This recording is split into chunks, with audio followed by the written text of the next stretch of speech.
네, 함께 기도하시겠습니다. 나의 반석이시여 나의 구속자이신 여호와여, 내 입의 말과 마음의 묵상이 주 앞에 연락되기를 원하나이다. 거룩하신 주님, 주의 은총과 은혜 가운데 저희들에게 복되고 거룩한 삶을 허락해 주심을 감사합니다. 주님을 의지하고 주의 주신 영생과 구원의 은혜가 저희들 삶 가운데 있는 줄 아오니 믿음과 신앙으로 날마다 세워져 하나님 앞에 드려지게 하시고, 특별히 오늘 말씀 가운데 은총과 은혜로 세우시기 원합니다. 오늘 한날의 삶에도 복되고 거룩한 하나님의 은혜가 가득하도록 주님 도와주시고 인도해 주옵소서. 예수 그리스도의 이름으로 기도합니다. 아멘. 찬송가 542장 1절 찬송 드리겠습니다.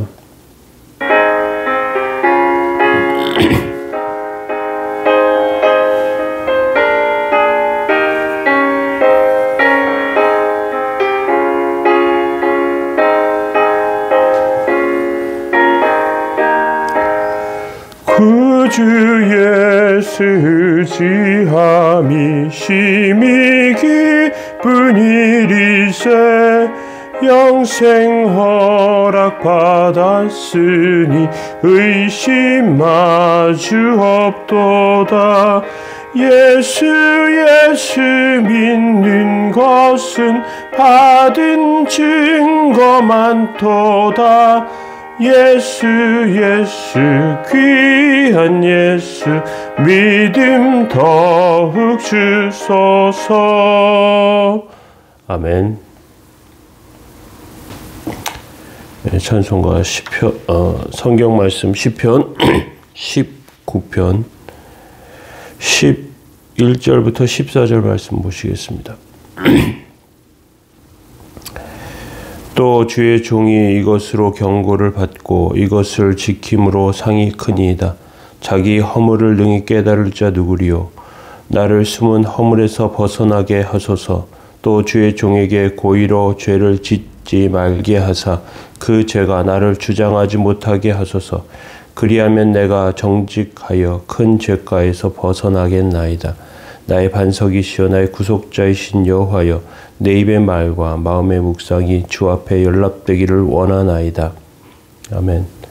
시편 19편은 하나님께서 자신을 보여주시는 방식에 대해서 말하고 있습니다. 앞부분에 보면 하나님께서 자연을 통해서 우리에게 하나님이 어떤 분이신지 알려주고, 또 중반에 보면 말씀으로 하나님께서 우리에게 하나님이 어떤 분이신지 알려준다고 했습니다.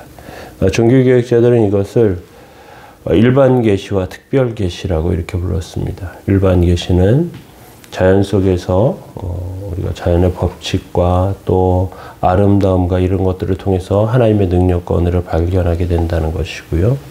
특별 계시는 하나님께서 직접 말씀하시고 또 계시하시고 성령의 가마로 기록하게 하신 성경을 특별 계시라고 이렇게 부르는 것이죠.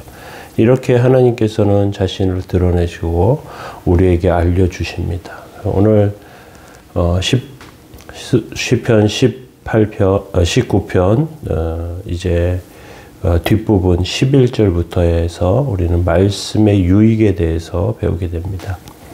11절에 이렇게 말씀하고 계십니다. 또 자기 종이 이것으로 경고를 받고 이것을 지킴으로 상이 크니이다. 경고를 받는다는 것은 큰 사고나 재앙이 터지기 전에 미리 알고 피하는 것입니다. 교통사고는 굉장히 순간적인 아주 찰나의 순간에 일어납니다. 그 큰 사고, 중상을 입은 후에 후회하는 것과 미리 알고 경고를 받아서 사고를 피하는 것에는 엄청난 차이가 있습니다.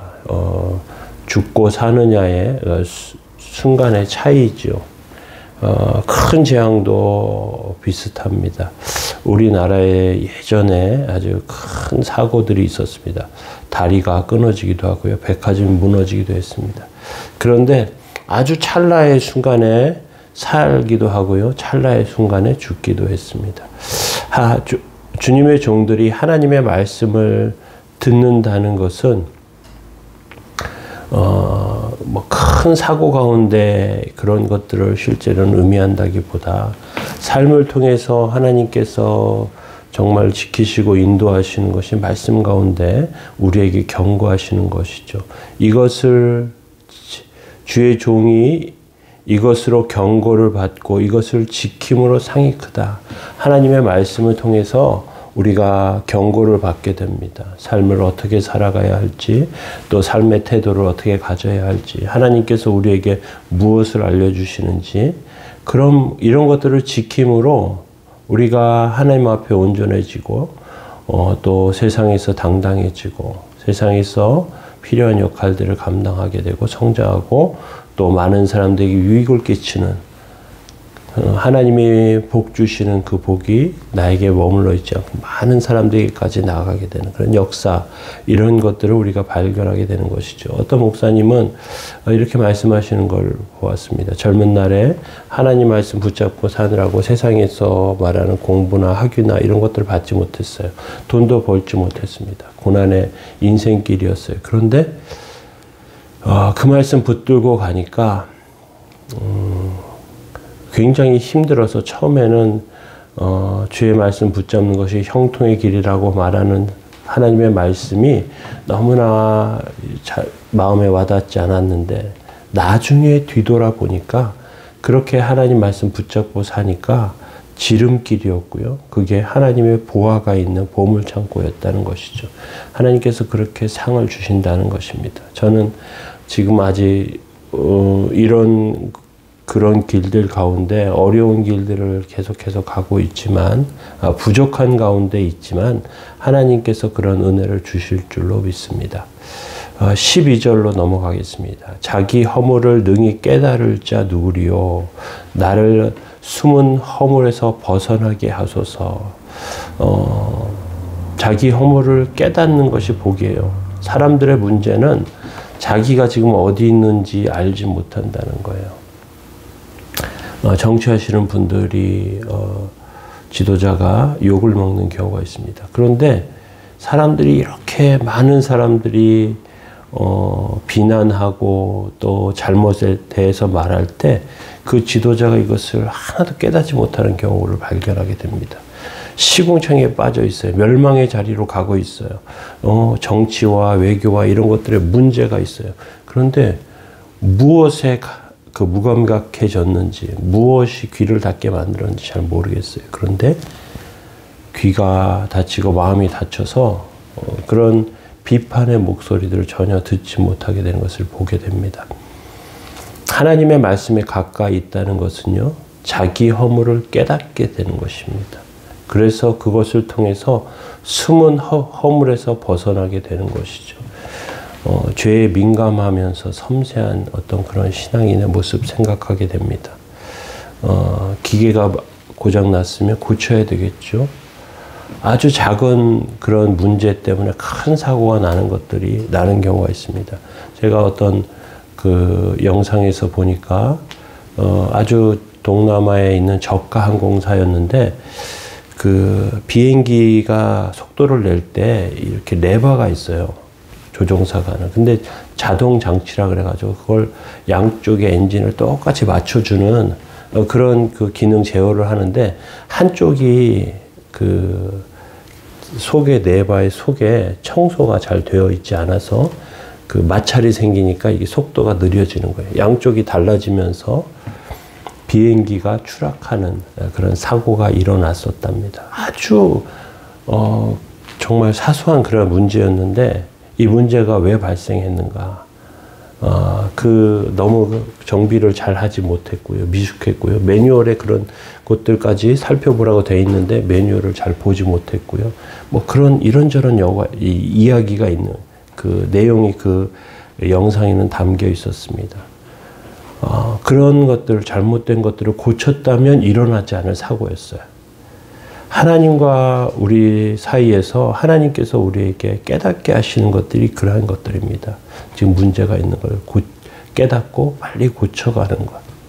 숨은 허물에서 벗어나게 되는 것. 내가 깨닫지 못하는 가운데 빠져 들어가는 그런 잘못에서 세워지는 것이죠. 그런 삶이 능력 있는 삶이 됩니다. 자, 13절로 넘어가겠습니다. 또 주의 종에게 고의로 죄를 짓지 말게 하사 그 죄가 나를 주장하지 못하게 하소서. 그리하면 내가 정직하여 큰 죄가에서 벗어나게 나이다. 고의적인 죄, 죄인인 줄 알면서도 계속해서 짓는 것. 우린 이런 것을 중독이라고 말합니다. 사실 모든 죄에는 중독성이 있습니다. 한번 빠지면 죄인 줄 알면서 습관적으로 저질러요. 이게 인간의 의지로는 잘 끊어지지 않습니다. 술을 좋아하시는 분들이 계속해서 술을 마십니다. 그런데 운전을 해야 되는 상황에도 자꾸 술을 마셔요. 왜냐하면 중독되어 있기 때문에 그렇습니다. 하나님의 말씀을 듣고 하나님 앞에서 정직하게 회개하면서 부르짖고 그렇게 하면서 이런 것에서 벗어날 수 있습니다. 왜냐하면 하나님 앞에서는 우리의 모든 체면이나 염치 이런 것들을 다 내버리고 하나님 앞에 설 수밖에 없습니다. 그렇게 서야 하고요. 그리고 왜냐하면 하나님은 인간이 아니시거든요. 그러니까 하나님 앞에 우리의 잘못된 것들, 정말 사람에게는 체면이나 어떤 염치나 이런 것들, 인간적인 어떤 그런 것들을 중요시하지만 하나님 앞에서는 다 내려놓고 용서 구할 수 있기 때문에 그렇습니다. 자기 교만과 고집, 이런 것들과 정반대가 되는 것이 무엇이냐? 믿음의 삶이거든요. 교만함의 반대가 어떤 면에서 보면 믿음이라고 할 수 있습니다. 이런 사람들에게 하나님께서 어떤 은혜를 주시냐? 14절 결론적으로 말씀합니다. 나의 반석이시요 나의 구속자이신 여호와여 내 입의 말과 마음의 묵상이 주 앞에 연락되기를 원하나이다. 비가 오고 바람이 불고 할 때 피할 수 있는 곳은 안전한 곳인데 그것을 반석이라고 부릅니다. 구속자는 내가 인질이나 노예로 잡혀 있을 때 나를 구출해 주시는 분이라는 뜻이에요. 하나님께서 비가 내리고 바람이 부는 태풍과 같은 상황에 반석과 같이 안전하고 내가 인질이 되고 노예로 팔려갈 때 나를 구출해 주시는 생명의 은인이고 주인이시라. 어떻게 해요? 주의 말씀을 통해서 이런 유익이 우리 가운데 있게 되는 것이죠.